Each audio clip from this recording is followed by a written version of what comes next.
Então, nós criamos em 2004, a partir de um projeto que nós fizemos a convite da Organização Mundial da Saúde, um núcleo chamado Núcleo de Epidemiologia Ocular, dentro do Departamento de Oftalmologia e Ciências Visuais da Escola Paulista de Medicina, Unifesp. Nós fizemos um estudo populacional na região da periferia da cidade de São Paulo, patrocinado pela Organização Mundial da Saúde e pela FAPESP. E foi um dos primeiros estudos populacionais, ou seja, em que a gente tem uma amostra representativa da população brasileira sobre a prevalência de cegueira, deficiência visual e as suas principais causas em adultos de 50 anos ou mais. Claro, trabalhar em São Paulo, a realidade é bem diferente de outras áreas do país em que você não tem acesso aos serviços de saúde. Então a gente sempre teve a vontade de repetir esse estudo numa área do Brasil em que nós não tivéssemos as facilidades que a gente tem aqui em São Paulo. Então surgiu no ano de 2012 a possibilidade de uma colaboração com a Universidade Federal do Amazonas. Esses exames na área rural, nós praticamente moramos em um barco, onde ficava toda a equipe hospedada. A gente ia até a comunidade que a gente estava trabalhando, trabalhava durante o dia, à noite voltava para o barco, dormia no barco, porque essas localidades elas não têm nenhuma infraestrutura, nenhum alojamento você consegue. O que acontece é o seguinte, por exemplo, na região amazônica existe um fator de risco para doenças dos olhos, que é a exposição aos raios ultravioleta, por causa da proximidade da linha do Equador.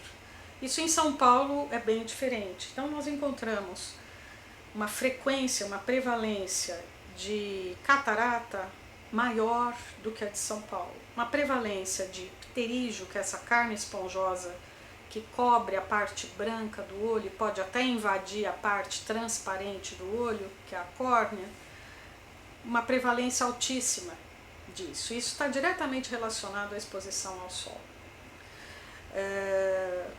Claro, se há uma população que tem menos acesso do que a de São Paulo, outros indicadores, como por exemplo prevalência de cegueira, número de cegos, lá é 3 vezes maior do que aqui. Claro, existe a barreira geográfica, essa é incontestável, né? Mas alguma coisa tem que ser feita para se proporcionar a essa população um atendimento melhor do que o que está recebendo.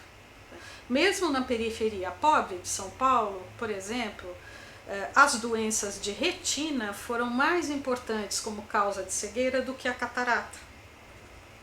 E na época que a gente fez o projeto aqui em São Paulo, foi 1 ou 2 anos depois da interrupção dos mutirões de catarata, que eram grandes campanhas que eram feitas na cidade de São Paulo para aumentar o acesso à cirurgia de catarata.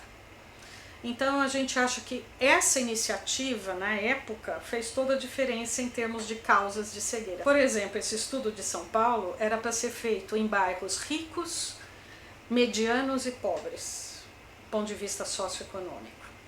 Nós começamos nos bairros ricos, por exemplo, o bairro de Campo Belo. Primeiro que a gente não conseguia nem ter acesso às pessoas. Você chega num condomínio, no Campo Belo, fala que você quer entrevistar os moradores, você já é barrado na portaria do condomínio. Os poucos que a gente conseguiu entrevistar, desses, só 25% vieram fazer o exame oftalmológico gratuito. Por quê?